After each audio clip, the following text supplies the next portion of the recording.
Hi there. How's going on, everybody? I hope you are doing good. तो जैसे कि मैंने लास्ट लेक्चर में कहा था आप लोगों को कि हम लोग ईमेल पे एनालिसिस और ईडीए परफॉर्म करेंगे इस वीडियो में। और हमने यहाँ ईमेल अपना डाउनलोड कर लिया है। ईमेल का सारा डेटा हम लोगों के पास में है और वो कैसे करते हैं मैं पहले आपको सिखाता हूँ, फिर देन मैं कोड बेस दिखाऊंगा और आपको परफॉर्मेंस दिखाऊंगा। तो बेसिकली हम इसमें एनालाइज ये करने वाले हैं। ये मतलब हमारा प्रॉब्लम स्टेटमेंट है। प्रॉब्लम स्टेटमेंट ये है कि how much emails you have sent and how much you have emails you have received in any particular time. Like, let's say I want to know in last month how many mails I have received and how many mails I have sent, and were they means we can, मतलब अपन कर सकते हैं। Sorry, मैं ये series Hindi में continue कर रहा हूँ, इसलिए कंटिन्यू ही करना पड़ेगा मुझे। तो हम ये चाहते हैं कि ये जो हम लोगों के ईमेल हैं, इस ईमेल में कौन से किस किस टाइप के ईमेल्स हैं, हमने कितने भेजे हैं और कितने हमने रिसीव किए हैं किसी एक पर्टिकुलर टाइम सेट में या डिस्क्रीट टाइम में। तो उसके लिए हम लोग एनालिसिस करने की कोशिश कर रहे हैं। तो फर्स्ट ऑफ ऑल आपको क्या करना है, इस टाइप से आपकी गूगल ड्राइव को ओपन कर लेना है। ये गूगल ड्राइव है। देन उसके बाद आपको एक टेकआउट करके गूगल का एप्लीकेशन होता है। जैसे आप इंटरनेट पे सर्च करोगे TAKOUT, देन उसके बाद में आपको इंटर करना है ना। तो ऐसे हम लोग टेकआउट पे जाएंगे, देन यहाँ इंटर करेंगे। देन वो साइन अप वगैरह ये सारी चीज़ें मांगेगा आपसे, वो आप कर लेंगे। मैंने ये 2 बार आप लोगों के ट्यूटोरियल बनाने के लिए 2 बार मैंने इसको एक्सपोर्ट किया है। यहाँ पे ऐसा ये बोल रहे हैं कि 2 घंटे से 4 घंटे, 1 घंटे, 1 दिन भी आपको लग सकता है। तो यहाँ पर 48 सिलेक्शंस होते हैं जो आप कर सकते हो। मैं इसको फिलहाल ऑल सेलेक्ट और डिसलेक्ट कर सकता हूँ, जिसमें आप लॉग एक्सेसरी अपनी एक्टिविटी अपनी खुद की एनालाइज कर सकते हैं अपन चाहें तो। देन उसके बाद art culture blogger dot com अगर आप यूज़ करते हो, आपका कैलेंडर क्या आपका कैलेंडर आप एनालिस करना चाहते हो कि क्या क्या आपने अभी तक किया है। क्रोम की हिस्ट्री अगर करना चाहो, किसी का ईमेल आईडी या क्लासरूम कॉन्टैक्ट्स, आपके गूगल कॉन्टैक्ट, आपके ड्राइव का स्पेस उसमें क्या क्या है, कितनी फोटोज, कितनी वीडियोस, कितने ऑडियोज हैं, ये सब चीज़ आपको अगर एनालाइज करना है तो आप यहाँ में से किसी को चूज कर सकते हैं। बट मैंने आपसे कहा था कि हम लोग ईमेल एनालिसिस करने वाले हैं। तो ईमेल एनालिसिस करने के लिए मुझे यहाँ पे जैसे ये मेल है, इस मेल को मैं सिलेक्ट कर दूंगा। देन उसके बाद में आऊँगा यहाँ नीचे और मैं यहाँ पर नेक्स्ट स्टेप पे सिलेक्ट कर दूंगा। अब मुझे ये बोल रहा है कि आप क्या चाहते हैं। जैसे डेस्टिनेशन में हम ये बोल रहा है कि मैं आपको वो ईमेल का लिंक या जितना भी साइज है आपका, वो मैं कहाँ भेजूँ आपको। तो आपके पास में ऑप्शन है कि आप ड्राइव में डायरेक्ट ले सकते हैं। फिर उसके बाद में आपके पास ऑप्शन ये है कि ऐड टू, तब ड्रॉप बॉक्स एक क्लाउड प्लेटफॉर्म होता है, उस पे ले सकते हैं, वन ड्राइव में और बॉक्स में ले सकते हैं। तो मैं ज़्यादातर प्रेफर करूँगा तो send download link via email ये कर सकते हैं, जो कि मैंने किया हुआ है। मैंने जैसे इसको सिलेक्ट किया ईमेल में और मैंने ड्राइव में भी किया है। एक्सपोर्ट वंस मतलब एक एक्सपोर्ट होगा एक बार, और ये बोल रहा है कि एक्सपोर्ट एवरी 2 मंथ। अगर आप चाहते हैं कि हर 2 महीने में मुझे 6 बार एक्सपोर्ट मिलेगा, ये अगर 2 महीने में, हर 2 महीने में चाहते हैं तो एक साल में 6 बार। फिर यहाँ फॉर्मेट, 2 फॉर्मेट हम लोगों को दे रहे हैं, TGZ और .jpg। तो .jpg होता है वो सभी फाइल्स, मतलब सभी टाइप के सिस्टम्स में कॉन्फ़िगर होता है, उस पे आप इसको एक्सपोर्ट कर सकते हैं, इवन फ़ोन में भी कर सकते हैं। देन उसके बाद आप साइज़ चूज़ कर सकते हैं, यहाँ पर आपके ईमेल्स का कितना साइज़ हो सकता है। तो 15 जीबी का तो मेरा मान लो ड्राइव ही है, तो मैं चूज़ करता हूँ 2 जीबी। तो इतना होता नहीं है, मतलब इतने तक का फ़ाइल वो आपको डाउनलोड करके देगा। तो ऐसा होगा कि अ, मतलब मेरा जैसे 500 कुछ एमबीज का था। अब मैं यहाँ पे क्रिएट एक्सपोर्ट पे क्लिक करता हूँ तो ये इसने शेड्यूल कर दिया। अब बोल रहा है Google is creating a copy of file from mail. Okay, it can take long time, possibly hours, मतलब घंटे ले सकता है और दिन भी ले सकता है। तो ये चीज़ें देख रहे हैं, मैंने ऑलरेडी 2-3 बार कर लिया है तो मैं इसे कैंसिल कर दे रहा हूँ फिलहाल के लिए, है ना। फिर उसके बाद ये सब, ओह, नॉट गेटिंग कैंसिल, ओके हो जाएगा। because here Wi-Fi server is too much low, so then उसके बाद में आप लोगों को ये बताना चाहूँगा कि once you got that file, you have to open your email. You will receive like Google Takeout. Then you have to open it and you can download from here, download your files. And then once you will start downloading, then you will get like that. Okay. So now उसके अंदर से हमें क्या निकालना है? Then I'll show you one thing. Like open your Jupyter notebook. Then what you have to do, you have to you have to do this in Google Colab. Okay, so you know now how to open that Google Colab. You don't know, then I'll show you. Directly तुम search कर सकते हो Google Colab करके internet पे, but मैं उससे better तरीका आप लोगों को बताने वाला हूँ. Like that it will come in your what to say Google Drive. तो यहाँ टेकआउट नाम का एक फ़ोल्डर बन जाएगा. देन इसके अंदर आप जाओगे तो ये टेकआउट नाम का फ़ोल्डर के अंदर ये ज़िप फाइल आ जाएगी. ये ज़िप फाइल की डिटेल्स आप यहाँ देख सकते हैं. Wait a minute, there is no option to extract it. Okay, you will do it, then you will get it. Okay, तो ये चीज़ें हैं. इसके अंदर आपको मिलेगा एम बॉक्स नाम की फाइल, मतलब gmail.mbox. तो वो फाइल हमें चाहिए होगी, ये वाली gmail.mbox. इस mbox एक्सटेंशन वाली फाइल को ही हम लोग यूज़ करने वाले हैं. जैसे मैंने यहाँ पे ये बनाया था कि EDA ऑन ईमेल, ये एक फ़ोल्डर बना लिया. यहाँ से आएंगे, न्यू फोल्डर करके क्रिएट करेंगे, तो ऐसे जैसे क्लिक करेंगे तो एक फ़ोल्डर बन जाएगा. इसका रीनेम कर, जो भी नाम लिखोगे, जैसे ये मैंने लिखा, इसके अंदर आएंगे. इसके अंदर एक कोलैब रिपोजिटरी हम लोगों को, कोलैब नोटबुक हम लोगों को स्टार्ट करनी है. तो राइट क्लिक करेंगे, देन मोर पे जाएंगे. मोर पे जाने के बाद में गूगल कोलैबोरेटरी, तो ऐसे करके ओपन करेंगे तो ये ओपन हो जाएगी, है ना. Google Colaboratory, it will take time. Why? Because it is creating one notebook and my internet is also slow today. It data exhausted actually. तो ये होगा, यहाँ से आप रीनेम कर सकते हैं और जस्ट ये जुपिटर फाइल के जैसे होगी, बट ये कनेक्टेड होगी. तो इसमें मैं 2-3 चीज़ें बताऊंगा आप लोगों को. इसमें मैं नहीं करूंगा. Why? Because I have low internet और ये ऑनलाइन प्लेटफॉर्म होता है, ये ऑनलाइन ही चलता है. और अगर मैं ऑनलाइन आप लोगों को बताने लगा तो it will take time. You can do it. And one thing I will show you from here. हम लोग फ्री में यहाँ से जीपीयू, इस रन टाइम में जाके हम लोग जीपीयू एक्सेस कर सकते हैं. मतलब कंप्यूटर हमारा चलता है central processing unit which is CPU, CPU पे. लेकिन हम लोग जब कोई मॉडल ट्रेन करते हैं या कोई हम बहुत बड़ा प्रोसेस करते हैं, तो it is taking hello number of computation behind the means scene. We cannot see that thing ना, so it will calculate that thing. So उसके लिए ग्राफिकल प्रोसेसिंग यूनिट की ज़रूरत होती है. तो यहाँ चेंज रन टाइम में आप जाएंगे तो यह नन है अभी, मीन्स ये जीपीयू यूज सीपीयू यूज़ कर रहा है फ्रॉम और लोकल सिस्टम, मतलब अपने अपने मशीन से. मशीन मीन्स लैपटॉप या डेस्कटॉप. देन यहाँ से आप ये सिलेक्ट कर सकते हैं GPU. It will be free for you. TPU also is there. TPU is tensor processing unit, but वो अभी मुझे यूज़ नहीं करना है, वो मेरे लिए काम का नहीं है. तो मैं यहाँ पर जीपीयू यूज़ कर रहा हूँ, ग्राफिकल प्रोसेसिंग यूनिट. देन यहाँ पे सेव कर दूंगा.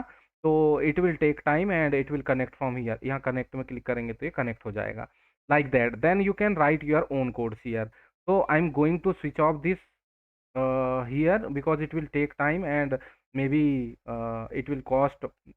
ये 3 घंटे के लिए ही आपको फ्री देता है.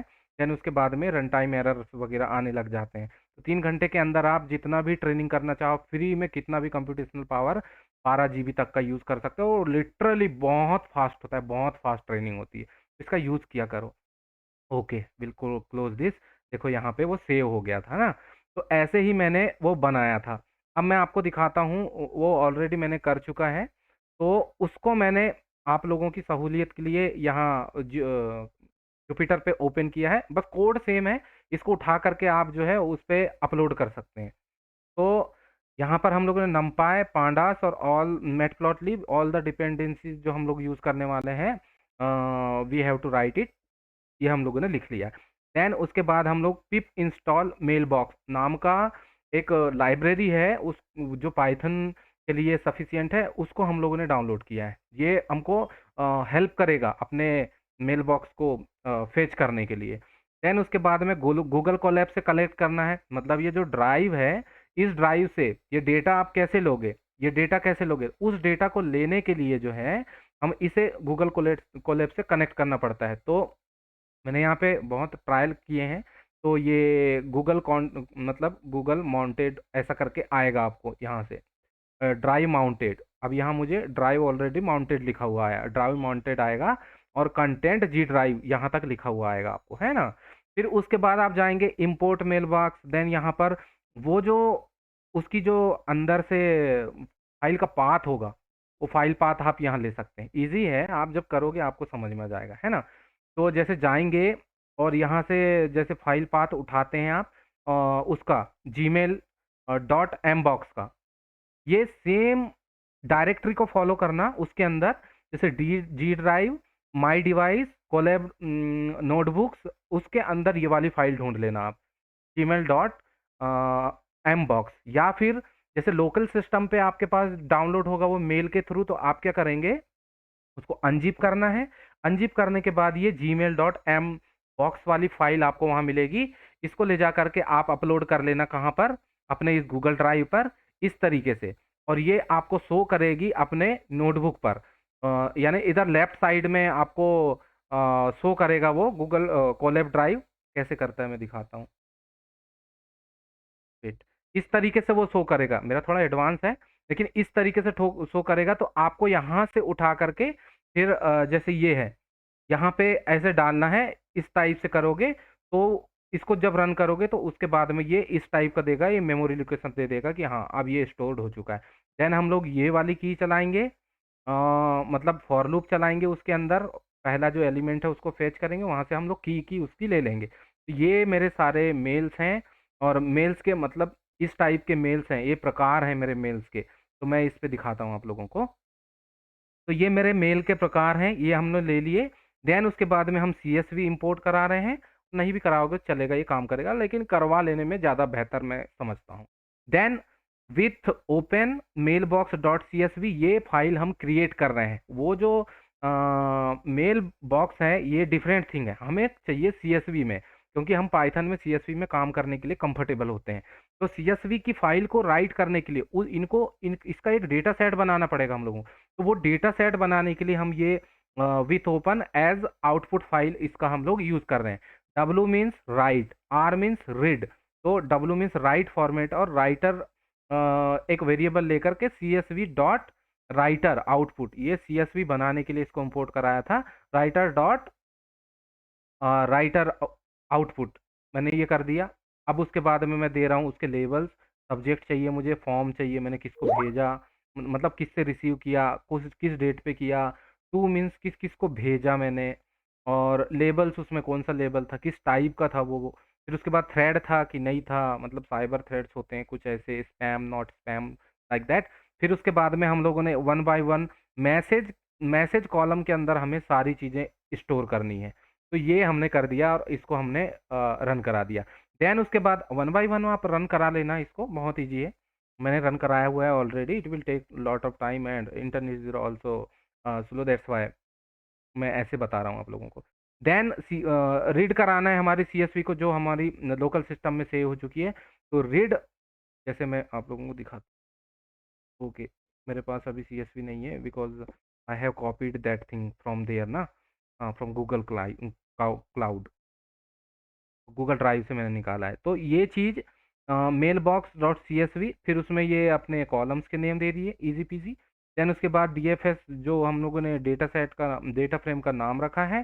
फिर उसके बाद उसके टाइप्स देखे तो सारे के सारे ऑब्जेक्ट फॉर्मेट में, कोई भी इंट फॉर्मेट या दूसरा कोई फॉर्मेट नहीं है। देन उसके बाद में लैम्डा फंक्शन का यूज़ करके हम उसमें टाइम दे रहे हैं कि हमें चाहिए कि भाई किस डेट पे किस टाइम पे वो क्या क्या चीज़ें हुई थी। तो ये फंक्शन बहुत आसान है, लैम्डा फंक्शन आपको आता ही होगा। तो यहाँ पर ये है कि हम इसे डेटा सेट में डेट कॉलम में सेव करना चाहते हैं, तो ये इसका फॉर्मेट होता है। तो यहाँ DFS, फिर ब्रैकेट के अंदर डेट दे दिए, इसमें अप्लाई कर रहे हैं लैम्डा फंक्शन के through PD dot to underscore date time. ये टू अंडरस्कोर डेट टाइम जो है वो टाइम के अकॉर्डिंग काम करेगा वहाँ पर वो, क्योंकि हम लोगों के पास में डेट भी आएगा, किस डेट में हम लोगों ने कोई मेल भेजा है, किस डेट में रिसीव किया, ये सब चीज़ें। फिर एरर आएगा तो ये एक कीवर्ड है, इसके बारे में मुझे बहुत ज़्यादा नहीं पता है, but it was useful for me then I used this बिस। फिर यूटीसी टाइम आप देख लो, यूटीसी का मतलब चाहिए ही चाहिए, उसको ट्रू कर दो, बाय डिफ़ॉल्ट वो फॉल्स फॉल्स रहता है ज़्यादातर। और नॉट नल, हमको जो मेल अगर खाली है वो मेल नहीं चाहिए, तो इसके लिए हम लोग ये यूज़ कर रहे हैं, इसका एक लिस्ट बना के अपेंड करा रहे हैं डेट पे ही। बहुत आसान है, इसको समझ लेना। और अगर समझ नहीं आता तो आप लोग क्या करोगे, सबसे पहले इसको हटाने का, ऐसे कोई भी फंक्शन के लिए, और इसको प्रिंट कराओ ये क्या कहता है। देन उसके बाद में ऐसे रखो, इसको ड्रॉप से यहाँ से हटाओ, देन उसके बाद ऐसे करो, देन उसके बाद प्रिंट करके देखो, फिर उसके बाद ऐसे करो, फिर उसके बाद सारा प्रिंट करके देखो, तो आपको डिफरेंस पता चल जाएगा कि कौन सा फंक्शन क्या कर रहा है। देन उसके बाद to underscore C S V मतलब सेव कर दो, तो gmail.csv हमने ये DFS को सेव करा दिया। फिर उसका इन्फॉर्मेशन दिया, तो इनिशियली हमारे पास में क्या था, time from date to label thread, और अब हमारे पास में क्या क्या है, subject from date to label thread and types. तो इतनी सारी चीज़ें हम लोग उस पे देख पा रहे हैं। तो एक डेट टाइम नाम का जो हम लोगों ने यहाँ पे बनाया वो यहाँ पर आ गया यूटीसी के साथ में। तो ये इसका टाइप क्या है, यूटीसी, ये मतलब टाइम है, यूनिवर्सल कुछ होता है उसका। फिर उसके बाद में हेड देखेंगे तो ये मेरे सारे मेल्स एक्सट्रैक्ट हो गए। तो यहाँ जो मैंने कॉलम दिया था कि ये सब्जेक्ट लाइन में क्या होता है, फ्रॉम कहाँ से आया है, डेट किस डेट पे आया है, टू मतलब किस किस को भेजा है, या किसे भेजा है, या मुझे भेजा है, लेबल उसके लेबल क्या है, इनबॉक्स, कैटेगरी, प्रमोशन है, अनरीड है, रीडेड है, या फिर और भी दूसरी कैटेगरीज होती हैं, थ्रेट है, नहीं है, क्या है, इस टाइप से। देन डीएफएस कॉलम्स मैंने प्रिंट करा लिया, अपना डेटा फ्रेम यहाँ कंप्लीटली बन के तैयार हो चुका है। अब हम करेंगे ईडीए। तो क्या होगा, डीएफएस डॉट कॉलम्स में कॉलम्स प्रिंट करा लिए। अब रे मतलब रेगुलर एक्सप्रेशन या रेजेक्ट बोलते हैं इसको, इसको हम लोगों ने इंपोर्ट कराया। अब यहाँ पर हम क्या कर रहे हैं, एक्सट्रैक्ट ईमेल आईडीज, ये फंक्शन बना रहे हैं, सिर्फ हमें ईमेल आईडीज चाहिए। उसके लिए ये सारा कचरा हमें ईमेल आईडी से निकालना पड़ेगा, एट द रेट नहीं निकाल रहे हैं हम, याद रखना, वो मैं कंडीशन में दूंगा। तो ये रेजेक्स का स्पेशल फीचर होता है, स्पेशल नहीं, ये एक ही लाइन में मोस्टली सॉल्व होता है। तो आर डॉट फाइंड ऑल, जितने भी इस पैटर्न को फॉलो करेंगे वो वाली सारी स्ट्रिंग दे दो, क्योंकि हम ये स्ट्रिंग जो पास करने वाले हैं इस पे वो आइटरेट कराएंगे, है ना। तो इफ नॉट ईमेल, अगर वो ये वाली कंडीशन यहाँ सेटिस्फाई नहीं होती, तब क्या होगा, मतलब ये सारी चीजें नहीं मिलती, तब लैम्डा वाई एक वेरिएबल बनाया, और ये चीजें जहां जहां भी मिलेंगी, मतलब ये मोस्टली ईमेल एड्रेस में ही होंगी, इन वाई, तो फिर उसको स्ट्रिंग डॉट स्प्लिट करके रिटर्न करा दीजिए ईमेल, और फर्स्ट क्लास जो फर्स्ट इंडेक्स रहेगा उसका। कब, इफ ईमेल, अगर ये ईमेल है, नहीं तो फिर np डॉट नन कर दो, अब कुछ भी नहीं चाहिए, इतना सा है, बहुत आसान। फिर उसके बाद में फ्रॉम, ये हमारे पास में एक और कॉलम हम लोगों के पास में, उस पे हम लोगों ने एक्सट्रैक्ट ईमेल आईडी किया है। सिर्फ ईमेल आईडीज को हम लोगों ने एक्सट्रैक्ट करने के लिए इस फंक्शन को इस वाले कॉलम में, फ्रॉम वाले कॉलम में, देखिए ये फ्रॉम वाले कॉलम में अप्लाई किया है। देन उसके बाद मैंने चेक किया ये वाला मेल है कि नहीं है, उसमें ये प्रिंट नहीं हुआ, सॉरी, आप करोगे तो हो जाएगा। ये आपका ईमेल यहाँ डालना, फिर वहाँ लेबल्स में, लेबल्स के कॉलम में आप चेक करना, ये वाले लेबल्स के कॉलम में फ्रॉम से, इससे, और अप्लाई कर देना ये सेंट वाला, मतलब आपने भेजा था वो। और if my email is equal to true, मतलब आपका ईमेल अगर ट्रू है, और मतलब आप चाहते हैं कि मैं सेंट वाला ऑप्शन चेक करूं, तो आप यहाँ देख लेंगे इस सेंट वाले से। नहीं तो फिर वो ईमेल जो एल्स पार्ट जो है अपना, वो तो इनबॉक्स दिखाई देगा। देन उसके बाद हम चाहते हैं कि ड्रॉप कर दें एक कॉलम, कौन सा कॉलम हमें नहीं चाहिए, टू, टू अनरिलेवेंट है ये वाला, कि किसे भेजा था, वो तो मुझे ही भेजेगा ना, इसीलिए टू वाला कॉलम हटा देते हैं, और इन प्लेस ट्रू कर देते हैं, मतलब हमारे डेटा सेट में ये हो जाना चाहिए। आगे मैं कितने भी बार रिलेट करूं, ये ट्रू होना चाहिए कि मैंने इसको हटा दिया है, बार बार आना नहीं चाहिए वो चीज़। तो DFS डॉट 100 करके वेरीफाई कर लिया कि हाँ टू का कॉलम चला गया है। देन यहाँ से इंपोर्ट करते हैं डेट टाइम, और ये होता है पाइथन टाइम जोन। तो पाई टीजे हम इंपोर्ट करा रहे हैं, क्यों, refactor time zone, refactor means change, rename करते हैं ना, वैसे ही रिफैक्टर होता है, मतलब हम कुछ चीज़ों में बदलाव कर रहे हैं, रिफैक्टर कर रहे हैं। तो ये फंक्शन बनाया हम लोगों ने और पाई टाइम ज़ोन से टाइम ज़ोन इम्पोर्ट कराया और ईस्टर्न में था, है ना? तो इसको ईस्टर्न को ईस्ट लिखा और डॉट ईस्टर्न टाइम ज़ोन, वो सॉरी एज़ टाइम ज़ोन हम लोगों ने ये जो टाइम ज़ोन इस टाइम ज़ोन में हमें चाहिए, ये टाइम ज़ोन हम लोग को रिटर्न करना चाहिए। अगर इस फंक्शन का मैं यूज़ करता हूँ कहीं पर तो मुझे ये टाइम ज़ोन यूज़ करना चाहिए। अब सडनली मुझे डेट कॉलम पे डॉट अप्लाई लैम्ब्डा करके रिफैक्टर टाइम ज़ोन एक्स पे, जो कि ये वेरिएबल लिया था मैंने, एक्स पे अप्लाई कर दिया तो यहाँ वो टाइम ज़ोन स्टोर हो गया। देन उसके बाद में मेरे को 2 और कॉलम्स बनाने हैं जो मुझे चाहिए, डे ऑफ वीक और डे डे ऑफ वीक के अंदर कुछ कैटेगरीज मुझे डालनी है। तो वीक अंडरस्कोर नेम नाम का एक फंक्शन है हम लोगों के पास में, इस फंक्शन का हम लोग यूज़ कर रहे हैं और इस वाले कॉलम में हम लोग अप्लाई कर रहे हैं। ये कॉलम स्टोर हो जाएगा ऑटोमेटिकली डेटा सेट में। देन कैटेगरिकल फीचर डाल रहे हैं कि भाई कौन सा वीकली अगर कर रहे हैं तो वीक में डेज भी होंगे ना, तो डेज हमें डालना पड़ेगा। तो ये जो कॉलम बना हुआ है इसी कॉलम में हम लोग ये कैटेगरीज को अप्लाई कर रहे हैं। तो Monday Tuesday Wednesday Thursday Friday Saturday Sunday और ऑर्डर ट्रू, मतलब जिस ऑर्डर में डे होते हैं उसी ऑर्डर में ये स्टोर हो जाएंगे इसी वाले कॉलम पर। अब टाइम ऑफ डे हम लोगों को चाहिए, हमने डे ऑफ वीक बना दिया, अब हमें टाइम ऑफ डे भी तो चाहिए कि डे के अंदर जितना भी टाइम होता है, जितने घंटे होते हैं 24 आवर्स, वो कैसे बनाएंगे। तो ये अपना आवर्स निकालने का फॉर्मूला है, इसको आप इजीली समझ पाएंगे कहीं भी। सिंपल फॉर्मूला को रिप्लिकेट किया है मैंने यहाँ। देन एक्स लगा करके इसमें अप्लाई करा दिया तो यहाँ टाइम ऑफ डे आ गया, किस टाइम पे भेजा है बेसिकली, या किस टाइम पे रिसीव हुआ है वो मेल, वो जानने के लिए हम लोगों ने यहाँ पे किया है। अब उसके बाद में डीएफएस आवर्स के लिए डीएफएस डेट को, क्योंकि हमें हर घंटे की खबर चाहिए कि भाई किस घंटे में क्या हुआ है, तो ये डेट जो है इस कॉलम पे हम लोगों ने आर को अप्लाई कर दिया, है ना। देन उसके बाद ईयर के लिए ईयर कर दिया और ईयर के लिए पहले तो ये बनाया ईयर इंट, इस ईयर इंट को वहाँ स्टोर करा दिया, है ना। फिर मतलब ये एक नया कॉलम बन गया वहाँ पे। फिर जो ईयर कॉलम हम लोगों को बनाना है डेट के थ्रू, उस पे हम लोगों ने year plus day of year upon 360/25, क्योंकि 1/4 होता है ना, 365/1/4, तो 365 सही 1/4, तो उसको हम लोगों ने यहाँ अप्लाई कर दिया और अपना ईयर निकाल लिया कि किस ईयर पे किस टाइम जोन पे किस घंटे पे वो आ रहा है। बेसिकली टोटल टोटल ये समझो कि पूरा टाइम जोन का ही खेल है। मुझे एनालिसिस करना है कितने मिनट पे, कितने आवर्स पे, कितना सेकंड भी मुझे देखना है, कितने कौन से दिन पे, कौन से वीक पे, कौन से मंथ पे, कौन से ईयर पे ये सब चीज़ें हुई हैं। तो इस टाइप से एनालिसिस करना है, इसीलिए मैं ये सब कर रहा हूँ। देन उसके बाद इस वाले का इंडेक्स निकाल के हम लोग एक फंक्शन डिफाइन कर डिलीट कर दे रहे हैं उस डेट को, पुराने वाले डेट के कॉलम को नया वाला बनाएंगे, क्योंकि इस टाइप से वो डेट का अब हमारे पास कोई यूज नहीं, क्योंकि हम लोगों ने उसको सेपरेट सेपरेट कॉलम्स में ले। देन हम लोग प्रिंट करा के देख रहे हैं कि भाई किस टाइप से क्या होता है, मतलब हम लोग देख रहे हैं। तो यहाँ फॉर्मेट देना जरूर है, स्टार्ट फर्स्ट टाइम, है ना।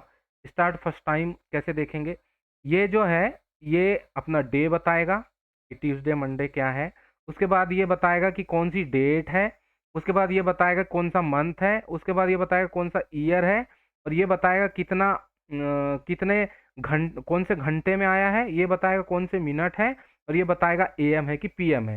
ये दोनों के लिए यह सेम अप्लाई हो रहा है, तो 2 बार मैंने प्रिंट करा के आपको दिखा दिया अलग अलग, यहाँ पे देख लीजिए, है ना। फिर उसके बाद में प्रिंट कराया है अपने लेबल्स को, पूरी वैल्यूज को काउंट करें किस में क्या है। तो टोटल हमारे पास में है 32,952 ईमेल, और उसमें से मैंने भेजे कितने हैं, 4,602 इस टाइप से। और डेटा टाइप क्या है, इंटीजर टाइप का डेटा टाइप है, क्यों, क्योंकि डेट टाइम में हम लोगों ने कन्वर्ट कर लिया है, वो सारे के सारे इंटीजर में होते हैं। अब यहाँ पे आती पिक्चर एनालिसिस की। तो हमारा डेटा सेटअप प्रिपेयर हो चुका है, इतनी प्री प्रोसेसिंग आप लोगों को करना पड़ेगा। तो यहाँ पर हम कुछ फंक्शंस बनाएंगे ताकि हम उसको प्लॉट करने में अ, मदद ले सकें। तो whole code base I will give you in the description of this video, you can access from there directly, ये पूरा कोड बेस। तो आपको कंप्लीटली कोड बेस को मैं अगर यहाँ पर एक्सप्लेन करता हूँ तो बहुत ज़्यादा टाइम 2-3 घंटे आप लोगों को लग जाएंगे, और इतना लंबा वीडियो मैं यूट्यूब पे अपलोड नहीं कर सकता। बेसिकली आप ये समझ लीजिए कि हमारे खुद के पर्सनल ईमेल को कैसे एनालिसिस किया जाता है, उस पर ईडीए कैसे परफॉर्म किया जाता है, और आपको खुद करना है ये चीज़। वहाँ से गिटहब रिपोजिटरी से जा करके आप कोड को कॉपी कीजिए और अप्लाई कीजिए, और बढ़िया से आप मज़े कीजिए, सीखिए और सिखाइए भी लोगों को, है ना। तो यहाँ पर एक फंक्शन बनाया है प्लॉट। प्लॉट मतलब ग्राफ बनाएंगे। टू डू मतलब टू मतलब कहाँ किस किस को भेजा, वर्सेस ईयर किस ईयर में भेजा। तो इसमें हम लोग डीएफ और एक्स करके एक वेरिएबल ले रहे हैं, देन कलर ले रहे हैं, स्ट्राइड ले रहे हैं, और टाइटल ले रहे हैं। टाइटल और वो सारे कुछ भी आप दे सकते हो जो कि स्ट्रिंग फॉर्मेट में आने चाहिए, इसलिए हम लोगों ने ये किए हैं। आप कुछ भी वहाँ पे इंटर करेंगे स्ट्रिंग फॉर्मेट मिलेगा वो। देन जीरोस करके यहाँ टाइम जोन करके स्केटर प्लॉट यहाँ पर हम लोगों ने यूज करके, फिर वाई टिक्स लेबल जो मैंने सिखा चुका हूँ, एक्स एक्सिस, ये सारी चीज़ें मैंने सिखाया है कहाँ आपको, लास्ट लेक्चर में विजुअलाइजेशन के। तो ये सारा फॉर्मेट का यूज़ करके ये फंक्शन हम लोगों ने बना लिया।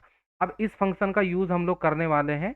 तो उसके पहले ये है कि हम एक लेबल सेट करते हैं, और इसको, क्योंकि हमें यहाँ लेबल में जो है एक डेटा फ्रेम में एक कॉलम बनाना है। लेबल सेंड किया है कि आपको इनबॉक्स में मिला है वो, यानी रिसीव हुआ है। तो सेंड वालों को सेंड नाम से स्टोर कर लेते हैं, और इनबॉक्स वालों को रिसीव्ड, जो कि हमको आए हैं, है ना, उस टाइप के मेल। तो बेसिकली आपको मेल तो पता ही होगा, जैसे आप यहाँ देखते हैं ये चीज़ें, है ना। अभी यहाँ देखते हैं ये इनबॉक्स, और सेंट वाले में सेंड, आपके ये सेंट हो गए, और यहाँ पर ये इनबॉक्स हो गए। तो ये आपको समझना पड़ेगा कि ये कैसे हो रहा है। अब यहाँ पर आया, अब प्लॉट करने के लिए मैं छोटा-सा, इसीलिए मैंने प्लॉटिंग पहले सिखाई थी। आप जाइए और इधर कहीं आपको लिंक दिख रहा होगा आई बटन में, उधर जाकर के आप उस पे क्लिक करके भी जाकर के डायरेक्ट देख सकते हैं, है ना? तो ये पीएलटी डॉट सब प्लॉट्स, हमें नंबर ऑफ रो 1 चाहिए, नंबर ऑफ कॉलम 2 चाहिए, और उसके बाद में नंबर ऑफ रो मीन्स ऐसे, और नंबर ऑफ कॉलम मीन्स ऐसे, और 15 बाई 4 का साइज चाहिए। और टू डू, ये जो हम लोगों ने फंक्शन बनाया था, इस फंक्शन को कॉल कर रहे हैं सिंपली, और सेंड किए, और एक्सिस उसको दे रहे हैं 0। तो 0 एक्सिस में जो भी है वो आ जाएगा, और टाइटल सेंड, और सेम वो किए, रिसीव वाला यहाँ डाल दिए, और एक्सिस 1 का दे दिए, और इसका टाइटल दे दिए, और उसने हमको ये बता दिया। तो आप जैसे देखेंगे 12 बजे सुबह, 12 बजे सुबह, इन दोनों को देखो, और 2012 से 2020 तक की एनालिसिस जो हम लोगों ने भेजा है। काफ़ी रेयर दिख रहा है ना स्कैटर प्लॉट में, काफ़ी कम डेटा है यहाँ।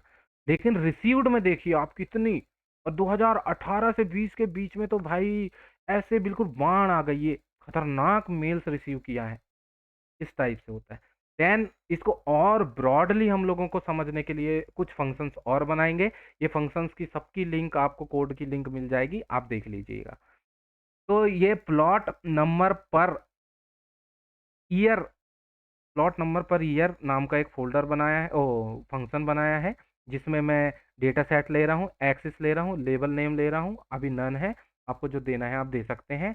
उसके बाद में ये डीटी है, डीटी मतलब डिस्टेंस कितना होगा वो स्कैटर प्लॉट्स के बीच में। देन यहाँ पर कोई भी प्लॉट आर्ग्यूमेंट आप दे सकते हैं, ऐसे करके इसको बनाया जाता है। देन ईयर्स को यहाँ पर डिफाइन करना है, यहाँ बिन्स बना लिए हम लोगों ने। ये ईयर का डिफरेंस यहाँ पे निकाल रहे, देखो मैक्सिमम ईयर और मिनिमम ईयर। तो मैक्सिमम मिनिमम का निकालोगे कि बड़ा ईयर कौन सा है, जैसे कि मैक्सिमम 2020 है, और 2012 के बीच को इसको घटा देंगे तो आपको 8 आएगा ना, यहाँ टाइम 8 ईयर्स का टाइम, और 8 ईयर्स बाई dt जो आप दोगे यहाँ पर, इधर गया यहाँ पर, उसको वो नॉर्मलाइज कर देगा, और वो इंट फॉर्मेट में बिन्स बना देगा, मतलब टुकड़े टुकड़े उसको, यानी बिन्स बिन्स पे काट देगा। और बिन्स भी मैंने समझाया था उस दिन बार ग्राफ समझाते समय, कि वो बिन्स कैसे टुकड़े टुकड़े में लेता है। बिन्स मीन्स बकेट, यानी कुछ ग्रुपिंग होती है, वो ग्रुप हिस्सा, है ना। फिर वेट बना दिए उसका, कितने वेट से मतलब कितना ज़्यादा यूज़ होगा। हिस्टोग्राम को कॉल किए और ग्रिड को कॉल किए। देन ये फंक्शन कंप्लीट होता है। देन scipy नाम की एक लाइब्रेरी है, यहाँ से N number of dimension images को हम लोगों ने कॉल किया। एक और फंक्शन बनाया यहाँ पर, अब देखना 2 फंक्शन की ज़रूरत पड़ रही है। Plot number per day per year में हम लोगों को पर डे का, अब यहाँ देखना plot number per hour per day, no, per year. तो पर आवर को हम लोगों को कैलकुलेट करना है। अगर देखना चाहते घंटे वाइज आप देखना चाहते हो तो इस फंक्शन को कॉल करो, और डे वाइज देखना चाहते हो तो इस फंक्शन को कॉल करो। इस टाइप से है। तो फंक्शंस ईजी हैं, आप बिल्कुल इसको समझ जाएंगे अगर आप गो थ्रू करेंगे एक बार। ये कोड बेस मैंने दे दिया आपको। अब इन दोनों फंक्शंस का यूज करके मेरे को तीसरा फंक्शन बनाना पड़ा, क्योंकि उन दोनों को कंबाइन भी तो करना है मुझे। अगर मैं चाहूँ तो आर्स एक क्लास बना करके कभी आर्स को कॉल कर लूँ, कभी डे को कॉल कर लूँ। तो मैंने ये इनिट मेथड किया है यहाँ पर सेल्फ कुछ प्लॉट बनाने के लिए बहुत आसान तरीके से मैंने दे दिया है कि चलो जब भी मैं इस क्लास को कॉल करूँ और उसके अंदर कोई फंक्शन कॉल करूँ तो ये चीज़ें तो होनी होनी चाहिए। या कुछ डिफ़ॉल्ट पैरामीटर्स दे दिए मैंने, जैसे कि ग्रिड स्पेस, यानी कि उसके जाले के बीच में कितना स्पेस होगा, सब प्लॉट होना चाहिए, ये प्लॉट होना चाहिए, यहाँ से ग्रे होना चाहिए। इस टाइप से सारा सब कुछ यहाँ डिफाइन कर दिया। देन मैंने यहाँ पे प्लॉट, तो प्लॉट किस टाइप से होगा, क्या डिज़ाइन होगा, क्या नेम होगा, क्या नंबर प्लॉट, यहाँ देखो हमने फंक्शन यूज़ किए हैं उसका। और इसके बाद यहाँ एक फंक्शन आर वाला, यहाँ पर डे वाला फंक्शन यूज़ कर लिए। इन दोनों का हम लोग कभी भी कॉल कर सकते हैं यूज़ करके। अभी कहाँ यूज़ किए मैं बताता हूँ।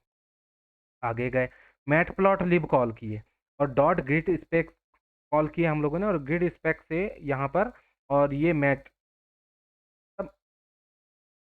सॉरी, इसको कॉल करने के बाद में हम लोगों ने अपने फंक्शन को कॉल की, यानी उस क्लास को कॉल कराए, इस क्लास को जो कि जिसके अंदर हमारा सारी कोडिंग है, और इसको टीपीएल नाम दे दिए। इस टीपीएल नाम और फिगर साइज को यहाँ पे फिक्स कर दिए है ना, सेट करके भी एक फंक्शन मैंने बताया था तुम, और ऐसे भी कर सकते हो आप, है ना। तो प्लॉट किए यहाँ पे रिसीव्ड, जो अपना डेटा है रिसीव्ड वाला जितना इनबॉक्स के अंदर था वो सारा, कलर दे दिए, अल्फा दे दिए, प्लॉट दे दिए, उसके बाद सेंट वाला भी, और कलर दे दिए, उसका अल्फा दे दिए। फिर ये मैच पेस्ट को उससे पैचेस बनाएगा, मतलब ऐसे ये ये जो पैचेस दिख रहे हैं ना आपको, पैचेस पैचेस मतलब एक धब्बे धब्बे से, तो धब्बे बनाएगा ये। तो ये फंक्शन है इसमें, तो इसको कॉल कर लिया था। देन लीजेंड आपको दिख ही रहा होगा, ये लीजेंड। तो इतनी छोटी सी चीज़ है, लेकिन ग्राफ देखिए आप इतने मस्त तरीके से बनाया। अब मस्त कैसे आपको समझ में आएगा तो ही मस्त लगेगा, अन्यथा नहीं लगेगा। तो लीजेंड में यहाँ देखोगे इनकमिंग मेल्स की कलर जो है लाइट ब्लू है, आउटगोइंग का ये ऑरेंज सा है। अब यहाँ देखना, हम लोगों ने एक फंक्शन बनाया था एवरेज ईमेल्स पर डे। तो कितना मेल मुझे पर डे आया, उसकी काउंटिंग 0 से लेकर के 40 तक है। और ये आउटगोइंग है, आपने कितना भेजा है पर डे, मतलब इस पे देख सकते हैं आप। जैसे कि मैं यहाँ हाईएस्ट देखूं कि मैंने ऐसे करके गया तो यहाँ पर 40 ईमेल्स मुझे रिसीव हुए हैं पर डे। मैक्सिमम में देखूं कि मैंने सेंड किया तो 5 ईमेल पर डे। अब देखो पूरा फ्लो आउट आपको देखना है ईयर वाइज, यहाँ से ईयर से भी देख लेंगे अपन, है ना। तो ये टाइम वाइज आपने आपको देखना है, यहाँ पर ये आवर्स के हिसाब से पूरा डेटा अपना going receiving all the things from 2012 to 2020। अब एवरेज ईमेल पर आवर, ये तो डे के हिसाब से था, ये पर आवर देखो इस पे कंबाइन करके बना दिया। इसीलिए अपन ने इतना फंक्शन की प्लानिंग की थी। आप चाहो तो आपके रेफरेंस के लिए कभी आपको जरूरत पड़ेगी तो कोड बेस वहीं रहेगा, वहां से आप उठाइए और इसका यूज कीजिए। इतना मैंने देखा ऐसे एनालिसिस। अब देखो उसी फंक्शंस का यूज करके मैं एक प्लॉट बनाता हूँ, काउंट, कितने काउंट मतलब कितने ईमेल्स हमने देख तो लिया कि कैसे कैसे होता है, कितना कितना दिख रहा है हम लोगों को। लेकिन डे ऑफ वीक नाम का एक कॉलम हम लोगों ने बनाया था, याद होगा आपको, डीएफएस में। डीएफएस हमारा डेटाबेस था, मतलब डेटा फ्रेम था, उसके अंदर एक कॉलम बनाया, उसकी वैल्यूज को हम लोग काउंट करा रहे हैं और सॉर्ट कर दिए फॉल्स। तो भी कर सकते हैं, कोई दिक्कत नहीं। और प्लॉट करा दिया काइंड ऑफ बार, बहुत आसानी से। और ये देख लिए मंडे के दिन कितने ईमेल रिसीव हुए, मंडे के दिन में कितना खेला हुआ है हमारे साथ में इस ईमेल्स के साथ में, ऐसे करके आप देख सकते हो। अब रिसीव्ड ईमेल फ्रॉम ये काउंट कराए और एड्रेस ये प्रिंट किया था, इसका रिजल्ट नहीं आया, यहाँ आप प्रिंट करके देख लेना। अब एक और फिगर बना रहे हैं हम लोग, वही ट्रिपल प्लॉट को हम लोगों ने कॉल किया, वो जो फंक्शन हम लोगों ने बनाया था। देन फिगर साइज यहाँ डिसाइड कर दिया। अब देखिए यहाँ पर देखिए इन्यूमरेट कराना है मुझे, हर एक मेल की जानकारी चाहिए, और हर एक डेट के साथ हर एक डेट की जानकारी चाहिए। देखो मेल और डेट की जानकारी कैसे मिली, कितने ईमेल्स इस मेल से आए हैं मुझे, कितने ईमेल्स मुझे इस मेल से आए हैं, कितने ईमेल्स मुझे इस मेल से आए हैं, और कब कब आए हैं। और सेम ग्राफ हम लोगों ने यूज़ किया, और ये पैचेस भी देखो कितने प्यारे हैं, इंटेलिजेंट में हम लोगों ने ये दे दिए। तो इस टाइप से होता है एनालिसिस। ये एवरेज ईमेल पर आवर, इस टाइप से होता है एनालिसिस। तो जब आप किसी को बताओगे कि मैंने ईमेल एनालिसिस का प्रोजेक्ट किया था और ये कोड बेस उसको शो करोगे, आप अपने गिटहब रिपोजिटरी में कहीं पर भी इसे रखो और बताओगे, तो वो डेफिनेटली आपको कंसीडर करेगा कि हाँ, you did right analysis in email. तो ये लाइफ मतलब रियल टाइम एग्जाम्पल है ये आप लोगों के लिए। आप खुद का अपना ईमेल को एक्सेस, उसका डेटा को एक्सेस करके या उसी का करके दिखा दीजिएगा आप इंटरव्यूअर को। डेटा सेट ही तो बदलना है, बाकी तो सब सारी स्टेप्स रन ऑल करोगे, सब रन करके दे देगा। तो ऑटोमेटेड कोड है ना। देन उसके बाद एक और बनाया हम लोगों ने ये ग्रुप बाय करने का, कि भाई हमें समझ में आना चाहिए कि ग्रुपिंग के हिसाब से किस किस ग्रुप में क्या क्या है। देन एक डेटा फ्रेम क्रिएट किया आउटगोइंग ईमेल्स का और इनकमिंग ईमेल्स का। बस इस फंक्शन का काम इतना ही है।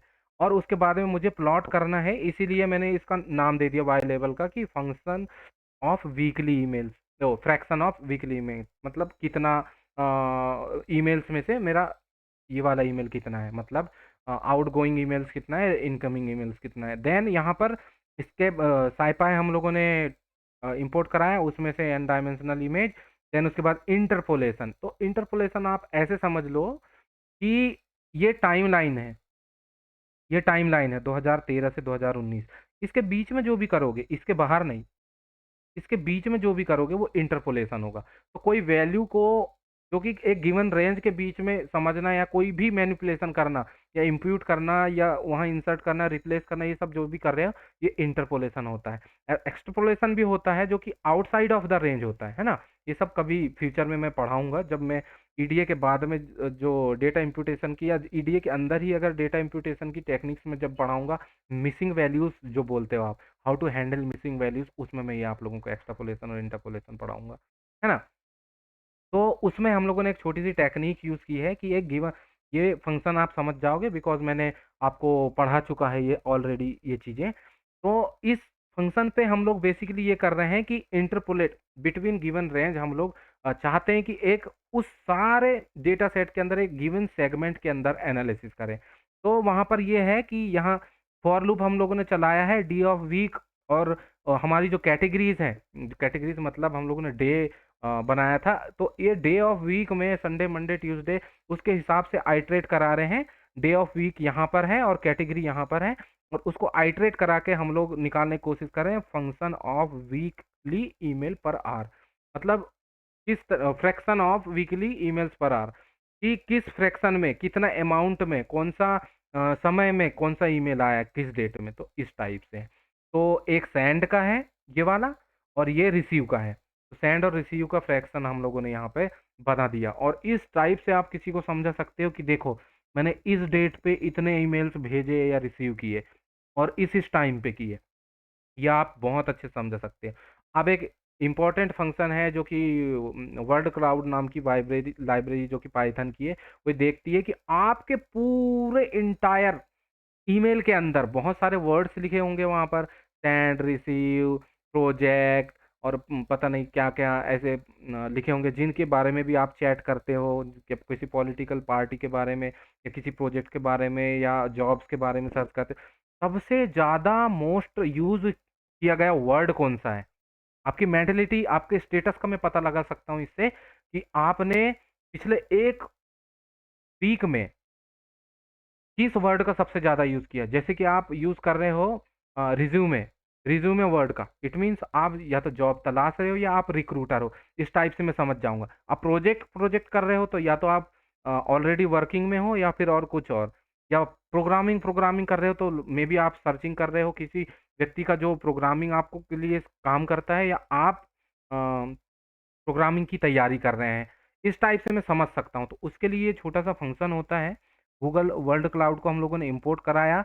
और ये जो है एक फेक ईमेल हम लोगों ने लिया है, जो कि इस टाइप का होगा। इस ईमेल का, इस ईमेल से आए हुए जितने भी मेल हैं उनने कैसे कैसे क्या क्या वर्ड्स को ज़्यादा यूज़ किया है इस टाइप से। और फ्रॉम इस ईमेल से आए हुए डेटा सेट को मैं यहाँ पे सेव करा रहा हूँ, कि और इसका मैं यूज़ करूँगा कहाँ पर, आपको बताता हूँ।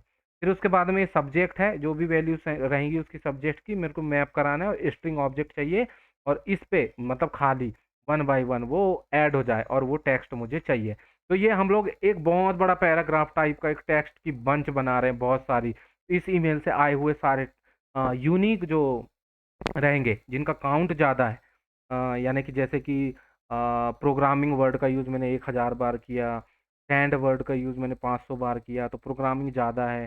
तो ऐसे मैं टेक्स्ट को एनालाइज करने वाला हूँ आगे। अब मैं स्टॉप वर्ड्स का यूज़ कर रहा हूँ, तो सबसे पहले मैं बता देता हूँ कि एनएलपी होता है, नेचुरल लैंग्वेज प्रोसेसिंग। उस पे ये रहता है कि स्टॉप वर्ड नाम का एक चीज़ आता है एनएलपी, जब आप डीप लर्निंग आगे पढ़ोगे। तो एनएलपी में होता है स्टॉप वर्ड्स। तो जैसे एक सेंटेंस है उसमें my name is Arun, I am a good dancer, तो माय नेम, ये तो ठीक है वर्ड है। इज क्या है? इज का कोई महत्व नहीं है वहां पर। वो जो उसको चाहिए वो कीवर्ड चाहिए एकदम इंपॉर्टेंट वर्ड्स, उसकी वो एम्बेडिंग बनाएगा, उसके बाद वो यूज करता है। तो ये आगे मैं बहुत कुछ पढ़ाने वाला हूँ, ये तो अभी हम लोग ईडीए में ही। तो स्टॉप वर्ड ऐसे समझ लो जो मेरे काम का है ही नहीं, जो मशीन से कोई लेना देना नहीं रखता, मुझे जो यूज नहीं करना है, लेकिन मैं उनको हटा करके यहाँ पर एज अ स्टॉप वर्ड में यहाँ यूज कर रहा हूँ कि रे मतलब रिसीव्ड, फॉरवर्ड, है ना, ये सेंड, ऐसे ऐसे कीवर्ड्स का मैं यूज करके ये ग्राफ को बनाने की कोशिश कर रहा हूँ। ग्राफ कोड समझाने के लिए टाइम वेस्ट नहीं करना है मुझे, ये बहुत ईजी है, आप एकदम ऐसे एक बार पढ़ोगे समझ जाओगे। तो जैसे मैं इस पिक्चर को देखता हूँ, तो साइट नाम की मे बी मैं उस समय में क्या है, एक साइट पे काम कर रहा था जिस पे मुझे एक चैटबॉट को डिप्लॉय करना था जो कि पूछता hello what can I help you, ऐसे करके। तो वो साइट के लिए, और वहाँ न्यू फीचर्स की बात हो रही थी जो कि प्रोजेक्ट था मेरा। तो ये ज़्यादा मैंने इन वर्ड्स का यूज़ किया है, इन 3 वर्ड्स का, इनका नंबर ऑफ काउंट्स मेरे मेल में ज़्यादा है, इसीलिए मुझे ये दिखा रहा है ज़्यादा, है ना? जैसे ये बीटा है, अपलोड है, सुरेश है, और भी क्या है ये, वर्डप्रेस है, ये कम यूज़ हुए हैं। ये वेबसाइट है, इनसे कम, जैसे-जैसे यूज़ हुए हैं वो वर्डों को उतना छोटा, और जो ज़्यादा यूज़ हुआ उसको उतना बड़ा। इस टाइप से ये हम लोगों का ईमेल एनालिसिस था मेरे खुद के ईमेल एड्रेस पे। आप चाहो तो आप जाइए और देखिए, और मैं इसका कोड बेस आपको अभी दे रहा हूँ।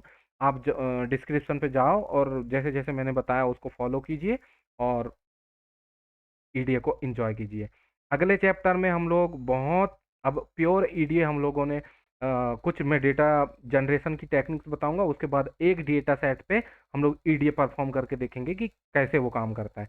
मतलब यहाँ तक इंट्रोडक्शन था, ये कोड पे मत जाना है, ये कोड थोड़ा सा एडवांस है, मे भी लग सकता है आपको, लेकिन आपकी थोड़ी सी इंटरमीडिएट लेवल की पाइथन है तो आप जरूर बहुत अच्छे समझ पाएंगे।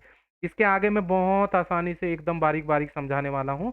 इसके अगला वाला लेक्चर जो है ईडीए हम लोग कैसे परफॉर्म करते हैं, उसके बाद नेक्स्ट नेक्स्ट स्टेप में बढ़ते जाएंगे और हमारी क्लासों को और पावरफुल और आपको और लर्नेबल और नॉलेजफुल बनाने की कोशिश करेंगे। तो guys, thank you very much till being here, और ठीक है, गुड बाय। और कॉपी कीजिए कोड, और जो ज़रूरतमंद है उसको शेयर कर सकते हैं आप, और सब्सक्राइब करने के लिए बोल सकते हैं, बिकॉज आप अगर कमेंट्स करेंगे या कुछ करेंगे तो मैं ज़रूर आप लोगों को रिप्लाई करूँगा। Okay, bye bye.